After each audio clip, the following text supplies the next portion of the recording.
Saludamos ya a nuestro invitado, que es Fernando de Páramo, de Ciudadanos. Don Fernando, muy buenas noches. ¿Qué tal, Víctor? Buenas noches. Secretario de Comunicación. Datos importantes para el turismo español, ¿no?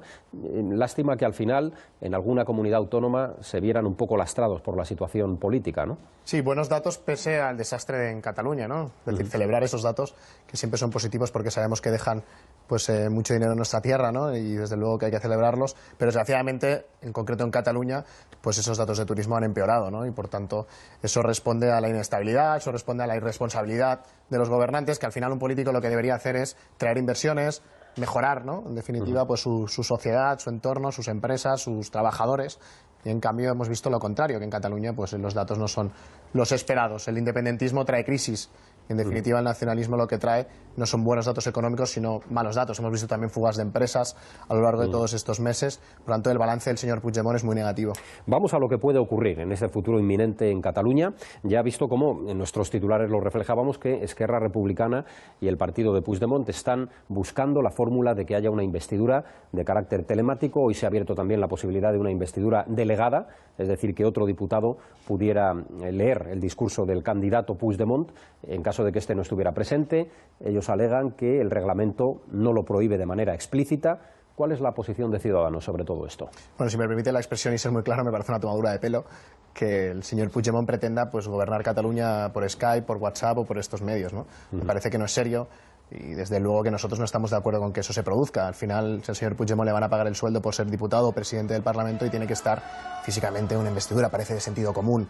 Lógicamente, en ese reglamento ni siquiera se refleja eso porque es de sentido común. Que cuando alguien comparezca para ser investido para un cargo, pues tiene que estar presente, ¿no? Siempre ha sido así, siempre ha pasado así, además, en el Parlamento de Cataluña, y lo contrario no tiene sentido. Pasa que el señor Puigdemont quiere un Parlamento a su medida, donde pueda hacer lo que le dé la gana, donde pueda estar huido de la justicia, donde pueda estar además con delitos que se le imputan y además querer seguir siendo presidente de Cataluña cuando además ha perdido las elecciones. Por tanto, esa es la carta de presentación del señor Puigdemont para esta investidura. Insisto, nosotros no estamos de acuerdo en que eso se produzca así y, por supuesto, que no ayudaremos a que eso pase, ¿no? ¿Qué recursos se pueden plantear desde los partidos constitucionalistas para evitarlo? Para evitar que haya una investidura sin tocar el reglamento o habiéndose reformado ese reglamento. ¿Habría recursos, por ejemplo, al Tribunal Constitucional para evitarlo? Bueno, es que el reglamento no se puede hacer a medida del señor Puigdemont. Es que ya lo intentaron en la legislatura anterior, pero es que el Parlamento no es de Puigdemont, el Parlamento es de todos los catalanes. En definitiva, es la casa de todos los catalanes y en este caso, además, un partido que ha perdido las elecciones. Es Ciudadanos el partido que ha ganado las elecciones, que ha obtenido más apoyos de la sociedad catalana. El señor Puigdemont no parece que no reconoce el resultado de las elecciones y aún así sigue adelante con su aventura y encima pretende hacerlo desde Bruselas. Por lo tanto, yo creo que forma parte del despropósito, forma parte de ese matrix político en el que vive el señor Puigdemont, apartado de la realidad, donde se cree que el Parlamento es su casa, donde ya lo ha demostrado en la anterior legislatura, donde hacía lo que les daba la gana, pero desde luego que Ciudadanos esta vez con más fuerza, con más escaños, con 36 escaños, haremos todo lo que esté en nuestra mano para que eso no se produzca. Y usted me pregunta si hay una reforma del reglamento, pues por supuesto oponernos también en el Tribunal Constitucional y todos los cauces o los caminos que sean posibles para que eso finalmente no se produzca. Me parece una tomadura de pelo, insisto, en que un presidente pretenda serlo desde otro país, ¿no? Una de las últimas noticias en relación con todo este proceso es la renuncia de Artur Mas a la presidencia de su partido, del PDeCAT, creado hace algo menos de 2 años. ¿Piensan ustedes que el independentismo o el soberanismo están agrietados, como demuestran esta noticia, o también la renuncia a recoger su escaño del señor Mundó? Bueno, llega tarde la dimisión del señor Artur Mas. Ojalá lo hubiese hecho antes, nos hubiese ahorrado muchísimo a Cataluña, básicamente porque por el camino se ha cargado Cataluña, fue uno de los artífices del procés y ojalá esa dimisión o ese paso al lado hubiese llegado mucho antes. Se hace también en un momento clave de la política catalana, con la corrupción pisándole los talones al señor Artur Mas. Yo creo que eso es importante ponerlo encima de la mesa, porque Artur Mas ha sido de los que se volvió independentista cuando de repente todos los casos de corrupción pues estaban asediando su partido, el de las sedes embargadas, que tuvo que cambiar de nombre para que se olvidaran de la vieja convergencia de Pujol, y ese es Artur Mas, por tanto el que nos ha traído a esta situación, ¿no? Más allá de eso, usted me pregunta si se producen grietas. Desde luego que no están pasando por su mejor momento. Usted entenderá que yo no me voy a poner a analizar la crisis interna que puedan tener en ese momento otros partidos, pero sí es verdad que esa imagen de consenso y de estar de acuerdo en todos los temas no la estamos viendo. También Mas reconocía, el señor Artur Mas reconocía estos días que no tienen una mayoría social, que la han perdido. Ojalá lo hubiese reconocido también hace tiempo, pero bueno, en cualquier caso hay otros que ni siquiera lo reconocen estos días como si hubiesen ganado las elecciones. Pues no, han perdido las elecciones, ha ganado Ciudadanos, han perdido apoyo además, apoyo social, han perdido escaños también en ese sentido. Lo que pasa es que usted sabe que hay una ley electoral que hace que en Cataluña, aunque no ganes, gobiernes. Hay una ley electoral que hace que haya votos de catalanes que por pensar diferente valga hasta 3, 2 o 4 veces más, ¿no? Pues eso sin duda es uno de los temas que tenemos que cambiar y espero que esta legislatura podamos hacerlo. La parte judicial, el calendario judicial que tiene Artur Mas por delante, ¿creen ustedes que ha pesado más? ¿O esa discrepancia clarísima con Puigdemont en relación a lo que Mas piensa, que lo volvió a decir ayer, que con el 47% de los votos de apoyo en porcentaje no se puede seguir adelante con una propuesta independentista, ¿no? ¿Qué ha pesado más? Bien, yo no estoy en su papel, ¿no? Esto se lo podría usted preguntar a Artur Mas si accede a venir a una entrevista aquí. Pues aquí estaríamos encantados, ¿eh? Pero en cualquier caso, intentando hacer un análisis de la situación, yo creo que hay un poco de todo, ¿no? Yo creo que sin duda el haber perdido las elecciones, el haber hundido a su partido, como ha sido Convergencia, y el artífice de todo eso ha sido Artur Mas sin duda y su cúpula, sumado, como digo, a una sombra de corrupción que está constante, ¿no?, en su carrera política, especialmente en estos últimos años, como es el cas Palau, ¿no?, y sus sedes embargadas por corrupción, el 3%, caso ITV, ¿no? Son muchos casos en corrupción, desgraciadamente, en Cataluña, los que hemos tenido que sufrir y pagar todos los catalanes. Y yo creo que hay un poco de todo. Por un lado, el haber perdido las urnas, el haber visto que esa mayoría a la que él apelaba en aquel cartel que usted recordará con los brazos abiertos, como si fuera el Mesías, no se ha producido. Y por otro lado, pues con la corrupción en los talones, en los próximos días veremos esa sentencia del caso Palau. Hablando de resoluciones judiciales, ¿qué significa para ustedes el hecho de que el Constitucional haya aceptado hoy tramitar el recurso de Unidos Podemos, o de En Comú Podem, en relación a la aplicación del artículo 155 de la Constitución? Es algo que, en fin, que es de oficio, ocurre de oficio, no significa la suspensión de esa aplicación del artículo en Cataluña, pero ¿puede ir un poco más? ¿Tiene algo más de calado político?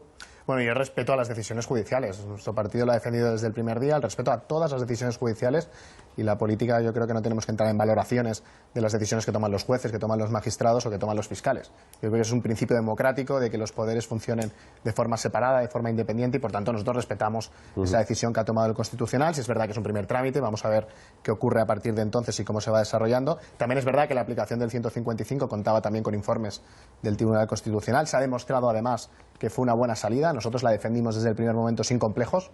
Luego otros se sumaron a que había que aplicar el 155. Nosotros lo dijimos muy claro, que se aplique el 155 para convocar elecciones en Cataluña. Creíamos que eso podía provocar, pues entre otras cosas, que perdieran esa mayoría social que han perdido en las urnas, ¿no? Por tanto, se ha demostrado que dentro de todas las soluciones que había, que no era fácil, la situación que hemos vivido en Cataluña nunca se había vivido en nuestro país, pero que al final esa fue una buena medida, y los que la defendimos desde el principio, pues vimos, como hemos visto, como era la única salida que teníamos. A partir de ahí, como le digo, pues estar pendientes de lo que haga el Tribunal Constitucional, pero siempre respetando sus decisiones y sus opciones, ¿no? ¿Habría dado más tiempo al constitucionalismo a rearmarse frente al independentismo el que las elecciones no hubieran sido de forma tan inmediata? Bueno, yo creo que tampoco eso se podía elegir demasiado. Yo creo que la estrategia del señor Puigdemont, del señor Junqueras, el desafío a la democracia que hemos vivido en Cataluña, el desafío a un Parlamento de Cataluña que estaba cerrado. Recordemos que la señora Forcadell cerró el Parlamento de Cataluña a cal y canto, es decir, los diputados de la oposición no podíamos hacer la labor de oposición a un gobierno, no podíamos preguntar, no podíamos saber qué estaba haciendo el gobierno. En definitiva, se estaban cortando los derechos ya no solo de los diputados, sino de muchos ciudadanos de Cataluña, donde sus políticos no podían ir a un Parlamento a hacer política, ¿no?, y a preguntar y a exigir y a contabilizar, ¿no?, y en definitiva auditar al gobierno. Por tanto, yo creo que esa decisión se tomó en un momento que se tenía que tomar, en un momento además donde cuanto antes pudiéramos ir a las urnas, antes podemos recuperar la normalidad democrática en Cataluña, pero sí es verdad que nosotros no contábamos con el hundimiento del bipartidismo que hemos visto. Así ha sido muy difícil sumar. Nosotros hemos tenido un muy buen resultado, pero desde luego no imaginábamos que el Partido Popular iba a acabar en el grupo mixto y que el Partido Socialista sacaría el peor resultado de su historia en Cataluña. Sin duda, eso ha sido, yo creo, una de las grandes decepciones, que además ha conseguido que finalmente, sumado a una ley electoral injusta, donde uno puede perder las elecciones sin gobernar, sumado al hundimiento del bipartidismo, pues la suma ha sido imposible, ¿no? Y uno, cuando echa ahora cuentas, pues ve que no sumamos, ¿no? Por tanto, yo creo que no esperábamos ese resultado final, pero es el resultado que los catalanes han decidido democráticamente. ¿En qué escenario trabaja Ciudadanos a partir de ahora? En caso de que haya un gobierno independentista, o al menos un gobierno que defiende la tesis soberanista, el derecho a decidir, ¿entienden ustedes que se va a mantener el camino de la ilegalidad, o todo lo que ha ocurrido condicionará que ese camino quede, digamos, suspendido definitivamente. Sí, sea como sea ese gobierno que se forma, tiene que respetar la legalidad. Yo creo que esa es la gran diferencia respecto a la legislatura anterior. También es verdad que el partido líder de la oposición va a tener 11 diputados más. Tenemos 36 ahora en este momento y, sin duda, siendo el partido que ha ganado las elecciones, pues eso también va a suponer un freno importante a todo lo que pretendían hacer o hicieron en la pasada legislatura y que en esta no van a poder. Yo creo que, sea quien sea el presidente, lo que va a ser común a cualquiera de esos presidentes que salgan elegidos es que van a tener que cumplir las leyes. Es que todos los políticos somos iguales ante la ley y, por tanto, yo creo que con 36 diputados en la oposición eso cobrará todavía más fuerza. Veremos a ver si se ponen de acuerdo también, porque aunque los números son los que son y no vamos a hacer trampas en las sumas porque están ahí, también es verdad que después se tienen que poner de acuerdo y parece ser que estos días está la cosa complicada entre ellos. Veremos a ver si finalmente son capaces de ponerse de acuerdo o no, pero salga quien salga, ese gobierno va a tener que cumplir la legalidad, va a tener que respetar el Parlamento de Cataluña, va a tener que respetar el reglamento que usted mencionaba antes y va a tener que respetar, en definitiva, la democracia, que es lo que no han hecho en estos últimos meses. ¿Qué razones da Ciudadanos para que Inés Arrimadas no haya tomado la iniciativa como fuerza más votada para iniciar conversaciones con el resto de grupos y explorar la posibilidad de conformar una mayoría que apoyara su investidura? ¿Por qué no lo han hecho? Partido Popular y PSC lo han pedido así, pero ¿qué razones hay exactamente? Bueno, sí lo hemos hecho. De hecho, se ha hablado con todos los grupos parlamentarios. Lo que pasa es que sabemos sumar y tenemos las sumas encima de la mesa. Y a partir de ese momento, precisamente fue antes de ayer, en que se produjo una reunión con Podemos, en el que estábamos explorando ya las últimas posibilidades que teníamos, especialmente para la presidencia de la mesa y después para la formación de gobierno. Y definitivamente recibimos un portazo de Podemos, lo que ha hecho que ya si era difícil con la suma en la mano, ahora ya es imposible. Es decir, si Podemos vuelve a elegir a los independentistas, como hizo en toda la campaña, si Podemos bloquea un cambio en la mesa del Parlamento, donde había posibilidades de que la presidiera pues una persona que sea de un partido constitucionalista y además del partido que ha ganado las elecciones, eso queda bloqueado. Asistimos a esa reunión en el Parlamento y nos dijeron que no, y por tanto que no también apoyara a un gobierno. Por otro lado, el señor Iceta, que ahora dice que teníamos que presentarnos, el que decía que tampoco apoyaría a Inés Arrimadas y le vetó durante la campaña. Pero bueno, esto también es... me imagino que en campaña se dicen unas cosas y después se dicen otras, ¿no? Pero en cualquier caso, nosotros hemos explorado, hemos hablado con todos los grupos, hemos hablado con todos los grupos de la oposición, por supuesto, pero finalmente, con el portazo de Podemos, la suma se hace imposible, ¿no?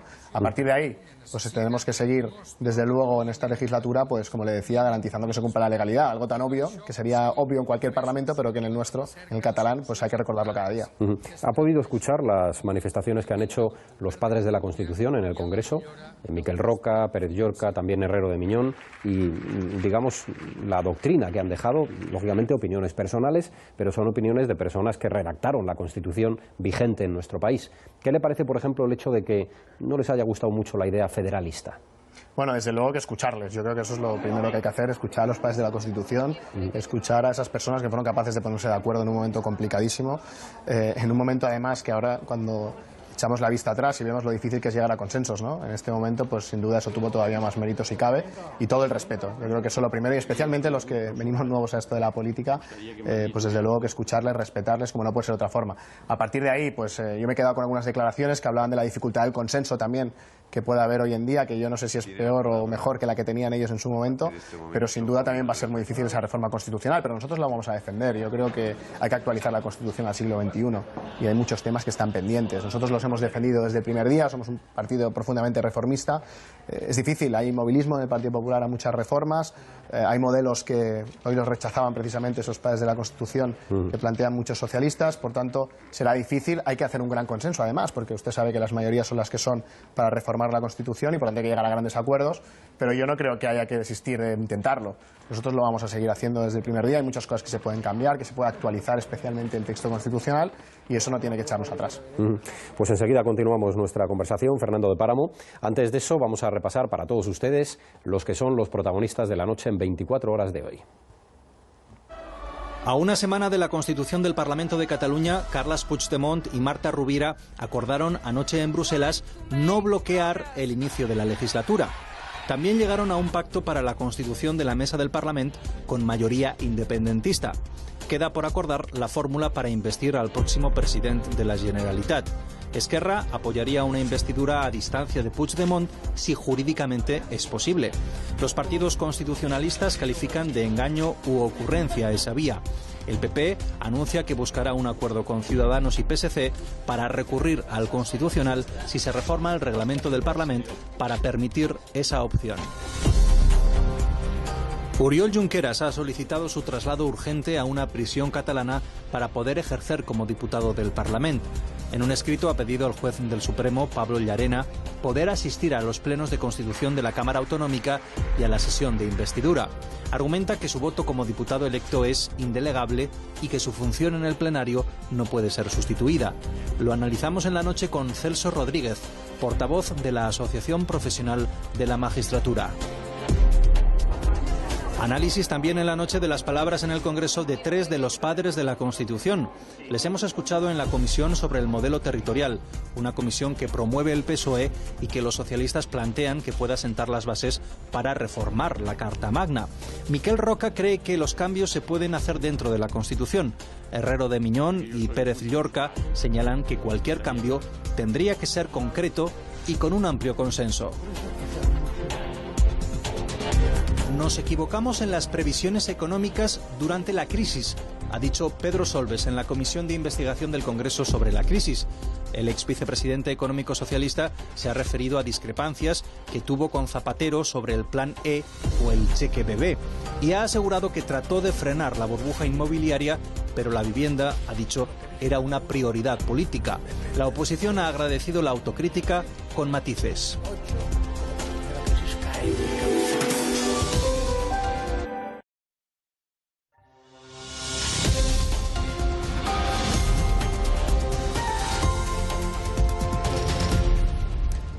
Mesa de análisis en la noche en 24 horas. Lo primero es presentarles a nuestros analistas de hoy, que son Esther Esteban. Muy buenas, Esther. Muy buenas noches. Está también con nosotros Fernando de Jauregui. Claro. Hola, don Fernando. Fermín Bocos. Buenas noches, Hola, Víctor. Fermín. Y Chani. Buenas tardes, feliz año. Feliz año a todos. Y Chani Pérez Henares. Hola, Chani. Bueno. Es que siempre tenemos la duda, ¿hasta qué día hay que felicitar el año? Todo el año. Claro. En la no duda. Sabemos, pero No, te lo he dicho antes, hasta el 11. Si viene alguno en Hasta el octubre, por Hasta el ejemplo, 11. que no haya venido antes. Hasta el 11, hasta el 11. Hasta el 11, bien, pues Eso ya está pasado. nos queda un día entonces. Protocolo.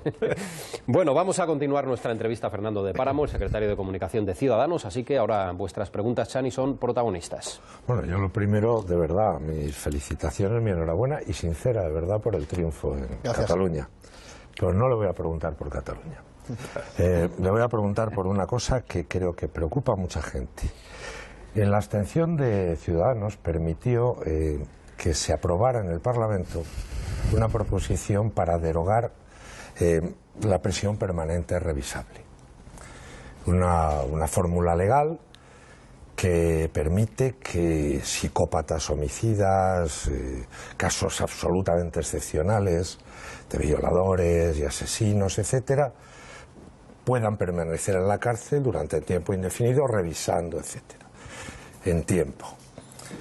¿Ustedes van a mantener esa posición? Bueno, les voy a decir que la aplicación de esa ley desde que entró en vigor, solo ha habido un caso que se ha aplicado, que ha sido al parricida de Moraña, que asesinó a sangre fría a sus 2 hijos. Son casos absolutamente excepcionales que parece que devolver a determinada gente a la sociedad es verdaderamente terrible para la sociedad, que además existen en gran parte de Europa.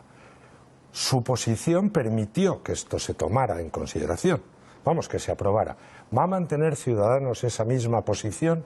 Y yo le haría una pregunta. ¿Ustedes estarían dispuestos a consultar a la opinión pública sobre ello y mantener esa posición?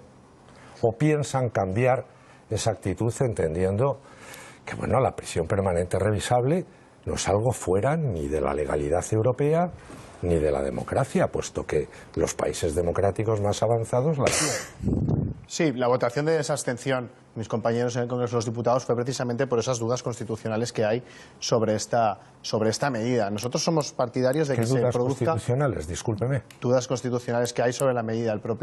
Los propios tribunales se manifestaron sobre esta cuestión. He ahí la abstención de Ciudadanos. En cualquier caso, nosotros estamos a favor de que se produzca un cumplimiento íntegro de las penas. Que no se vean casos, que usted comentaba, casos lamentables en los que vemos que hay delincuentes que salen de la cárcel antes de cumplir con su pena. También es verdad que hay que abordar el modelo del Código Penal. Lo digo porque en muchas ocasiones también en esa reforma del Código Penal, de hecho, Albert Rivera lo presentaba este mismo lunes en rueda de prensa aquí en Madrid, esa voluntad de hacer una renovación de todos esos aspectos que pueden ayudar, sin duda, a que se produzca un cumplimiento íntegro de las penas, que es la defensa de ciudadanos. No estoy hablando de esta ley. A partir de ahí, hay dudas constitucionales sobre eso. ¿Pero cuáles? En la doctrina constitucional ¿Cuál? sobre esa cuestión.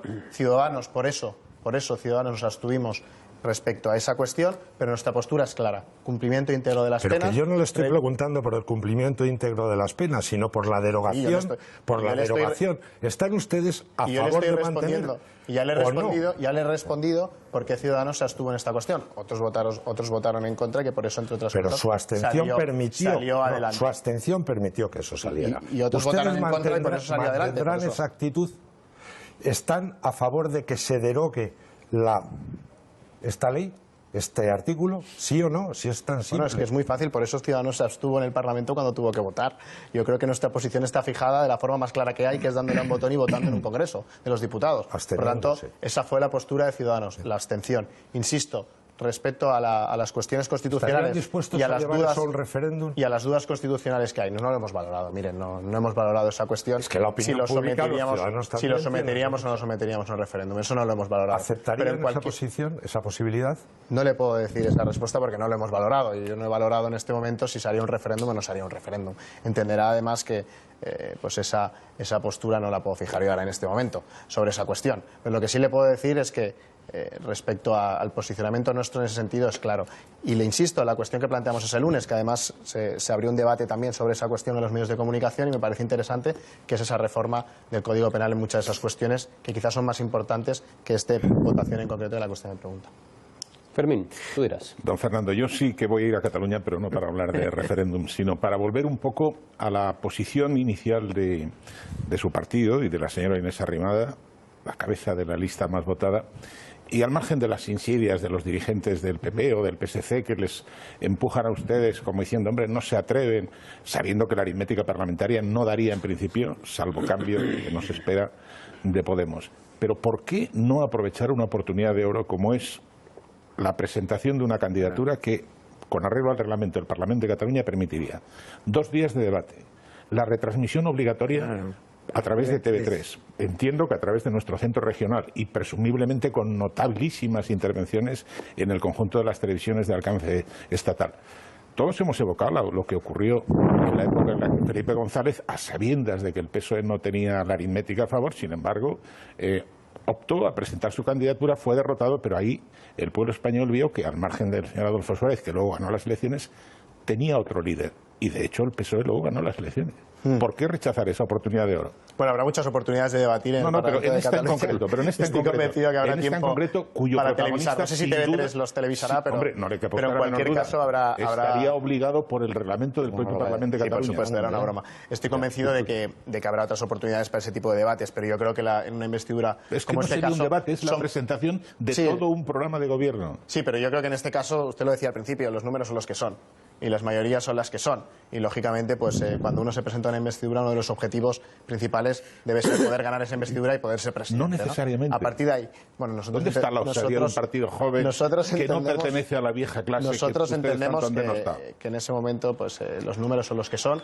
Que en Cataluña lo que se ha producido es que ha habido un partido que ha ganado las elecciones claramente. Sí. Y en cambio es difícil o imposible formar gobierno porque hay una ley electoral tremendamente injusta. Aprovechen. También es verdad que la suma es imposible cuando uno coge los números y los tiene encima de la mesa, porque lo decía antes en la entrevista con Víctor, al final lo que se ha producido es un hundimiento directamente del bipartidismo, de ese bipartidismo que ahora está tan nervioso con nosotros. Por tanto, yo creo que nosotros lo que hemos hecho ha sido hablar con todos los grupos parlamentarios, intentar encontrar ese punto de acuerdo para poder sumar, pero no sumamos. También es verdad que las reuniones que hemos tenido estos días con Podemos pues se ha hecho todavía más difícil, porque usted me habla de esa presentación en la que ya no podríamos contar ni siquiera con Podemos. Bueno, es decir, que la que ya estaríamos simplemente ya con 3 grupos parlamentarios, en este caso siempre que el Partido Socialista o el PP apostara por eso, ¿no?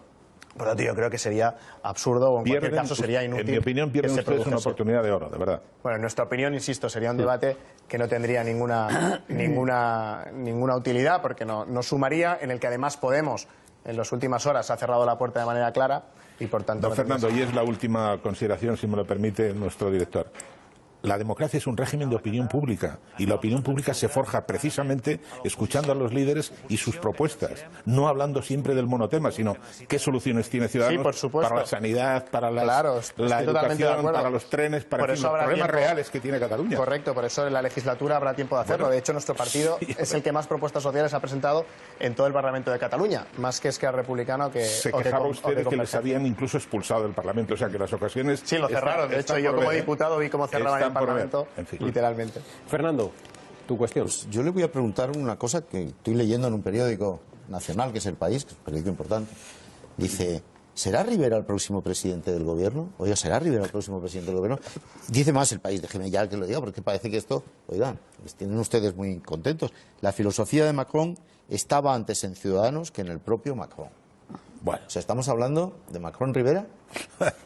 Bueno, yo respeto las opiniones. Oiga, viene aquí. Sí, yo- Bueno, yo- es una pregunta más yo que una opinión, ¿no? yo no he oiga, he leído, ¿has visto que he leído solamente Sí, sí, una sí. cosa que vengo aquí en El País? Es un artículo de opinión. Bueno, si de será, ¿no? si será presidente o no Albert Rivera, eso lo decidirán los españoles, ¿no? No decidirá ni yo, por supuesto, ni un artículo. Y por tanto, y mira, respeto a que cada uno opine y que haga las cábalas que, Pero a usted que no le tenga que parecería hacer. mal. ¿Qué diferencias o qué similitudes? Si usted me pregunta qué cosas mantienen en común, bueno, pues lógicamente hay similitudes con todas las diferencias que hay entre Francia y entre España, pero al final es defender un proyecto europeísta, defender un proyecto reformista, estar en contra de los nacionalismos, estar en contra de los populismos, de izquierdas o de derechas, y eso sin duda es tan común, pero insisto, todas las diferencias del mundo entre España y Francia. ¿Será el próximo presidente o no? Eso lo tendremos que ver en unas próximas elecciones, y sin duda lo decidan los españoles. Si es verdad que después de los resultados en Cataluña, pues ha habido 7 millones de españoles, que son catalanes, pero que también son españoles, que han apostado por Ciudadanos y que han apostado por nuestro proyecto. A partir de ahí, en las próximas elecciones, pues veremos a ver qué pasa, ¿no? Lo que dicen es que va a sustituir a Mariano Rajoy dentro del espectro de la derecha. El hecho de que aparezca como posibilidad ya es una importancia trascendental. Cuenten, señor. Bueno, Sí, en el aquí. fondo la cuestión, no voy a interpretar a Fernando, pero la mí no cuestión me sería, interpretes, no, pero ¿se pueden extrapolar los resultados de Cataluña a la política nacional? Puede haber una pugna por el voto Ciudadanos Partido Popular de manera importante, ¿no? No sé a Rubén Amón, yo aquí... no, nada más lejos de mi intención, ¿no? Bueno, veremos a ver, ¿no? Yo creo que hay que ser muy prudentes con lo que pueda ocurrir en unas elecciones generales, ¿no? Yo creo que veremos a ver ese escenario, pero sí es verdad lo que decía antes, pues que Ciudadanos ha planteado un proyecto en Cataluña desde hace tiempo, en un momento en el que nos jugábamos mucho, que al final lo hablábamos antes también, donde está en jaque la democracia en nuestro país, donde se ha convertido en la gran crisis democrática de nuestro país, pues tanto el Partido Popular como el Partido Socialista no han tenido soluciones para eso. Uno se va al grupo mixto y el otro, el Partido Socialista, saca el peor resultado de su historia. Por tanto, con un escaño más del peor resultado de su historia. Por tanto, en ese escenario, sin duda que ante una crisis democrática como la que hemos vivido, pues ha sido Ciudadanos quien ha ganado las elecciones. Eso puede tener una lectura en el sentido de que hay un proyecto que va más allá de Cataluña, que es un proyecto de país, que es un proyecto europeísta, que es un proyecto que mira al futuro. Eso es lo que representa Ciudadanos. Pero insisto, después serán cada uno en las urnas donde nos ponga en nuestro lugar. Ahora, en el punto más difícil quizás, o en el momento más complicado de nuestra democracia reciente, no han sido el bipartidismo quienes han tenido soluciones para la situación, porque yo creo que los catalanes no solo han votado la solución a lo que está pasando digamos, en la clave de Cataluña y el resto de España, sino también que han apostado por un proyecto de futuro. Pero si no hubiese ganado el Partido Socialista o el Partido Popular, que también defendemos lo mismo, en el sentido de que defendemos que queremos seguir siendo españoles, catalanes, europeos, sino que además se ha votado por esa posibilidad de tener un proyecto nacional, un proyecto moderno, un patriotismo civil sin complejos, en definitiva, y defenderlo sin complejos. Y con esto acabo, también creo que se ha premiado que nosotros no pactamos con los partidos separatistas. Lo digo por lo de las mayorías, ¿no? Y de sumar en el Parlamento, de poder gobernar. Nosotros no dan los números porque nosotros no vamos a hacer tripartidos como hizo el PSC con Carlos Rovira. Y por tanto, por eso la posibilidad de gobernar es muy difícil, o los Pujol con el Partido Popular antes de ayer. Por tanto, eso complica todavía más las cosas para que haya una investidura. Pero yo creo que eso también lo han votado los ciudadanos de Cataluña y también han premiado a quienes no vamos a pactar con ellos, sino que lo que hemos hecho es ganarlos, ¿no? Hombre, es verdad que ustedes tienen a su favor que no tienen mochilas. O sea, es un partido joven, un partido, es verdad que en Cataluña llevan muchos años, pero no tienen mochilas a las que se les pueda señalar, ¿no? Decía Albert Rivera el otro día que ustedes les han quitado 170.000 votantes al PP y 95.000 al PSOE. Esta posición respecto a Inés Arrimadas, que efectivamente yo estoy en el planteamiento que estaba haciendo mi compañera hace un momento, era una oportunidad de oro para visualizar que puede ser presidenta de Cataluña, aunque no no tenga las mayorías. ¿Se hace esta apuesta porque ustedes optan porque estamos en el día de la marmota y prevén unas elecciones anticipadas nuevamente? Es decir, si no salimos de este enredo en el que hablábamos fuera de micrófono, no se puede dar como normal que un presidente autonómico pretenda presidir su comunidad de Bruselas. No se puede aceptar, en ningún país lo aceptarían y no se le podría dar una normalidad. Bueno, pues en esta anormalidad democrática, que efectivamente las urnas le han puesto donde le han puesto, ustedes contemplan la posibilidad de repetición de elecciones en Cataluña, y si esto sigue si esto sigue tal cual está y seguimos en el enredo y el tema de Cataluña sigue tapando todo lo demás, ustedes están en un escenario de otras elecciones a nivel nacional, y ahí sería la doble apuesta: Inés Arrimadas, unas nuevas elecciones, y el señor Rivera otras, ¿no? Bueno, primero por la normalidad, que estoy totalmente de acuerdo con lo que dice, porque en Cataluña, desgraciadamente, por culpa del separatismo, pues hay que reivindicar lo obvio. Entonces hay que reivindicarla, es revolucionario reivindicar la normalidad. Es decir, reivindicar que queremos seguir teniendo pasaporte europeo y español es revolucionario. Decir que hay un presidente que no se puede presentar de una forma virtual por Skype o por WhatsApp o por cualquier medio a una investidura, pues también es revolucionario y parece de sentido común, pero es que el sentido común, por desgracia, por culpa del señor Puigdemont, pues no está de moda en la política catalana y hay que recordarlo cada día, y a veces la normalidad se convierte en la noticia, ¿no? Y respecto a las elecciones, mire, nosotros somos el partido que evitó unas terceras elecciones a nivel nacional, me refiero a unas terceras elecciones generales, llegando a un acuerdo que intentó evitarse en una primera ocasión con el Partido Socialista y después con el Partido Popular. Por tanto, nosotros lo de repetir las elecciones nos parece un fracaso, y especialmente en este momento en Cataluña. Yo no creo que se produzca una repetición de elecciones finalmente, pero bueno, insisto, esto es pura opinión porque no está en nuestras manos, está en manos de los que suman y de los que tienen que formar gobierno. ¿Ese escenario no les favorecería? Bueno, una repetición electoral. Yo creo que pensar... si esto no se aclara, evidentemente. Nosotros no estamos valorando si favorecería o no favorecería. Yo creo que los catalanes han hablado en las urnas, creo que además de una forma muy contundente, con una participación histórica y altísima. Y por primera vez en la historia de la democracia reciente en Cataluña ha ganado un partido constitucionalista en escaños sin votos. Por tanto, eso también escuece a alguno. Lo digo porque hay algunos estos días que no reconoce los resultados en las urnas y dicen que han ganado las elecciones. No, mire, las elecciones las ha ganado Ciudadanos. Y después ha quedado el señor Puigdemont y después en tercera posición el señor Junqueras.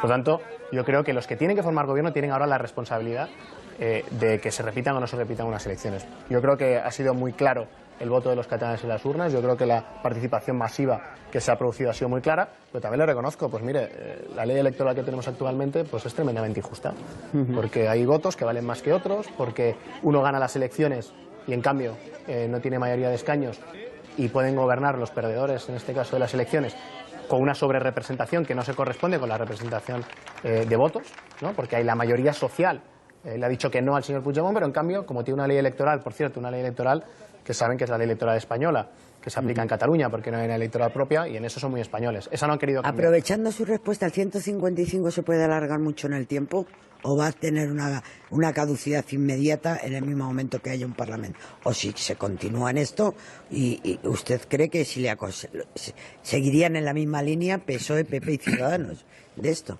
Sí, bueno, yo creo que nosotros, lo decía antes también, este nuevo gobierno que surja, independentista, si finalmente llegan a un acuerdo, lo que no podrán hacer es saltarse las leyes. Yo creo que eso tiene que quedar muy claro.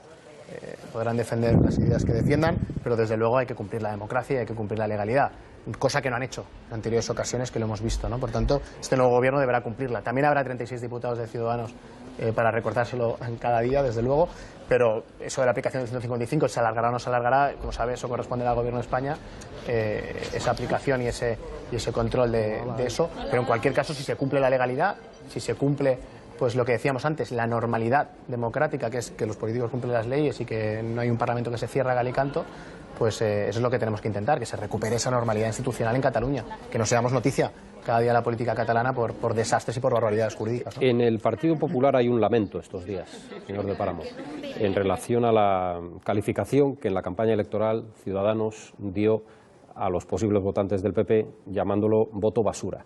y ese lamento se apoya en que Ciudadanos habría necesitado los votos del Partido Popular también en cualquier intento de gobernar. Sí, una frase de Mariano Rajoy, por cierto. El voto basura. La de voto basura cuando... Bueno, ellos alegan, ellos se refieren sobre todo a cuando Ciudadanos ha utilizado esa expresión. Sí, claro. una frase que es de Mariano Rajoy cuando habla de Ciudadanos, o de Pablo Casado, de otros dirigentes del Partido Popular, que la utilizaron constantemente en esa campaña a Ciudadanos, que por cierto después tampoco se logró llegar a una suma y se tuvieron que repetir elecciones. Pero en cualquier caso, insisto, yo creo que la falta de proyecto, en este caso de algunos partidos, es lo que ha penalizado las urnas. Pero yo no creo que tengamos que hablar del resultado de los demás demasiado, sino concentrarnos en lo que tenemos encima de la mesa. Creo que es un error también que el Partido Popular haya dicho que el adversario es Ciudadanos.